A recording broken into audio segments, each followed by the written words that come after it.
네, 오늘은 12월 30일입니다. 토요일입니다. 공식적으로 새벽 기도를 하는 마지막 날입니다. 2023년 끊임없이 새벽 기도 나와주시고 또 말씀 함께 동참해 주셔서 감사를 드립니다. 올 한 해가 주님 은혜 가운데 잘 마치고 내년 한 해는 올해보다 더 복된 날이 되시기를 주의 이름으로 축복합니다. 말씀 나누기 전에 공동기도 제목으로 기도하시겠습니다. 홍석화 집사의 암을 치료해 주십시오. 배옥준 집사의 뇌졸중을 치료해 주십시오. 언어가 회복되고 오른쪽 팔다리에 힘이 생겨나도록 해 주십시오. 곽한나 집사를 치료해 주십시오. 권하자 집사가 다시 걷도록 해 주십시오. 이승학 성도의 뇌종양 치료가 잘 되게 해 주십시오. 권현민 형제를 치료해 주십시오. 김에브라임 형제가 신장 이식을 속히 받도록 해 주십시오. 김시 집사가 걷도록 해 주십시오. 김수진 집사가 재발하지 않고 치유되게 해 주십시오. 40일 특세를 위해서 기도하시겠습니다. 복음이 전파되게 해 주십시오. 하나님의 치유의 능력이 나타나게 해 주십시오. 우리에게 하나님의 말씀을 사모하는 마음을 주십시오. 우리에게 예수님의 능력을 믿는 믿음을 주십시오. 우리의 죄를 회개하게 해 주십시오. 예수님의 이름으로 기도합니다. 아멘. 오늘 본문의 말씀은 잠언 31장 1절에서 9절까지 말씀입니다.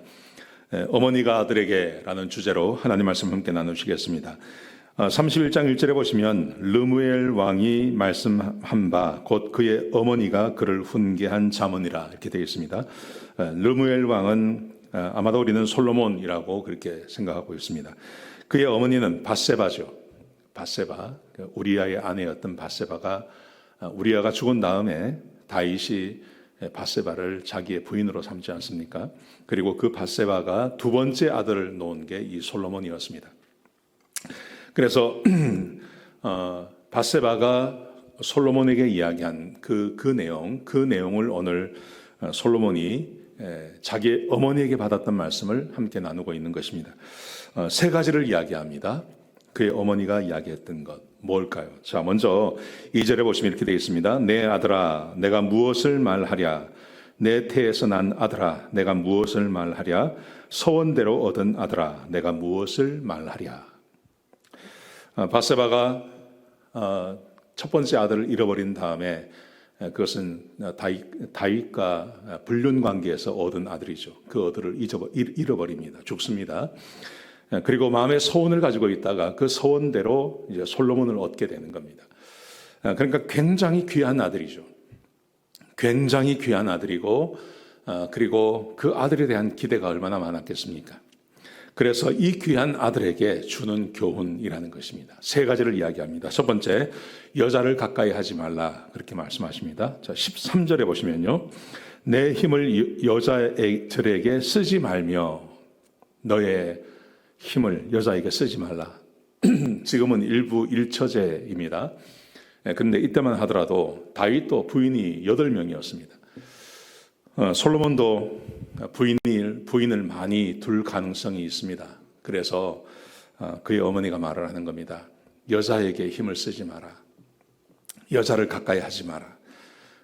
그저 너의 부인 한 사람 정도 하지 부인을 가까이 하지 말라 이렇게 말합니다. 근데 이제 솔로몬이 그 말을 듣지 않습니다. 솔로몬이 결혼을 굉장히 많이 합니다.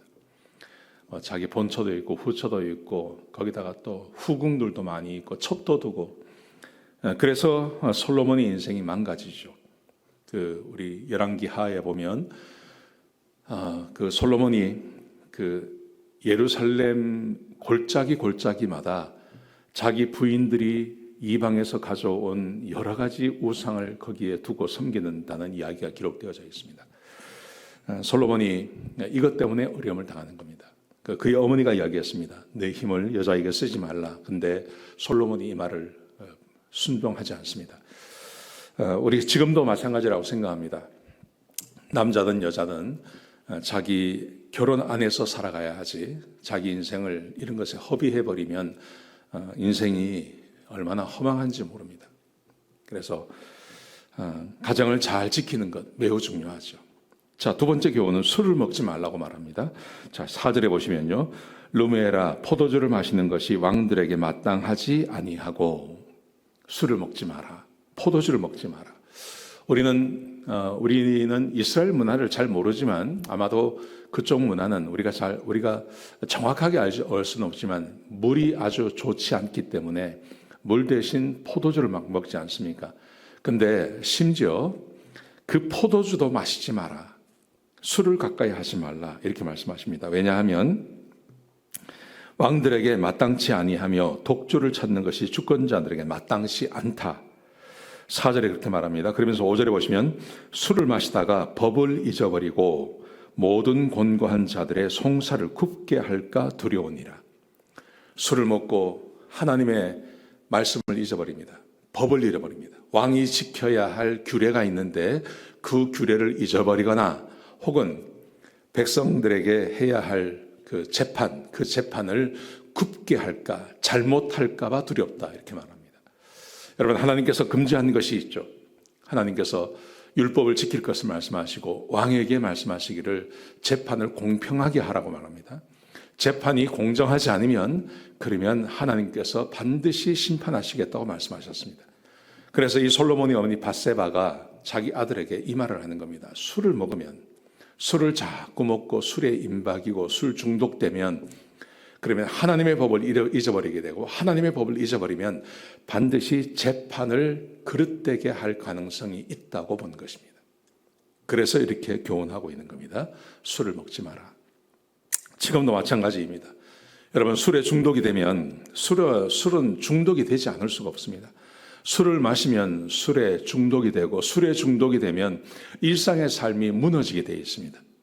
하나님과의 관계도 무너지고요. 일상의 삶도 무너지고 건강도 무너지고 술에 중독이 되어서 제대로 살아갈 수 있는 인생이 없는 것입니다. 그래서 술 먹지 말라고 말씀하시는 것입니다. 자, 세 번째 보시죠. 공의로 재판할 것을 명령하십니다. 8절에 보시면요. 너는 말 못하는 자와 모든 고독한 자의 송사를 위하여 입을 열지니라. 너는 입을 열어 공의로 재판하여 곤고한 자와 궁핍한 자를 신원할지니라. 재판을 올바르게 할 것을 말씀하십니다. 금방 말씀드린 대로 재판을 공정하게 하지 않으면 하나님께서 반드시 심판하신다고 말씀하셨습니다. 재판이 공정하게 되지 않으면 그러면 하나님이 심판하시죠. 여러분, 지금 우리가 살고 있는 세상도 마찬가지입니다. 어느 나라든 선진국일수록 재판이 공정합니다. 그런데 후진국으로 갈수록 못 사는 나라 또 독재 국가에 가면 갈수록 재판이 공정하지가 않죠. 재판이 공정하지 않으면 사람들이 열심히 살지 않습니다. 재판이 공정하지 않으면 사람들이 정직하게 살지 않습니다. 그래서 사회가 무너지는 겁니다. 하나님께서 이 다윗에게 솔로몬에게 이 말씀을 하셨고 그리고 밧세바도 자기 아들에게 이 말을 하는 겁니다. 어머니가 아들에게 너무나 중요한 말을 하는 거죠. 여자에게 힘쓰지 마라. 여자를 밝히지 마라. 술 많이 먹지 마라. 술 먹지 마라. 세 번째, 너는 왕이니 재판을 공정하게 하라. 우리 일반 우리 성도, 우리 신도, 우리 서민 같은 경우는 법을 지키라 이렇게 말하겠죠. 여러분, 어머니가 아들에게 한 말씀, 이 말씀이 얼마나 소중한 말씀이겠습니까? 밧세바가 인생을 살아보고 그의 아들에게 부탁한 말이죠. 저는 이 말씀이 우리에게도 그대로 적용이 된다고 생각합니다. 가정을 소중하게 생각하셔야 됩니다. 그래야 하나님께서 복을 내려주십니다. 술에 임박이지 말아야 됩니다. 그리고 법을 지키고 공정한 법을 행할 때 하나님께서 우리에게 복을 주시는 것입니다. 이 말씀 꼭 기억하시고 올 한 해를 마무리하시고 새해를 맞으시는 우리 성도님들 되시기를 주의 이름으로 축복합니다. 기도하시겠습니다. 아버지 하나님, 귀한 말씀 주셔서 감사합니다. 이 말씀 그대로 살게 해주시고 주의 교훈과 훈계를 따라 살게 하여 주시옵소서. 2023년 새벽 예배로 주님 앞에 매일같이 영광 돌린 우리 성도들을 축복합니다. 한 사람 한 사람마다 하나님께서 안수해 주시고 그들의 기도를 응답해 주시고 하나님께서 복 주시고 은혜를 더하여 주옵소서. 새해에는 더 열심히 주의 말씀에 창념하는 그런 귀한 한 해가 될 수 있도록 인도하여 주옵소서. 주님 감사합니다. 예수님의 귀하신 이름으로 간절히 기도드렸습니다. 아멘.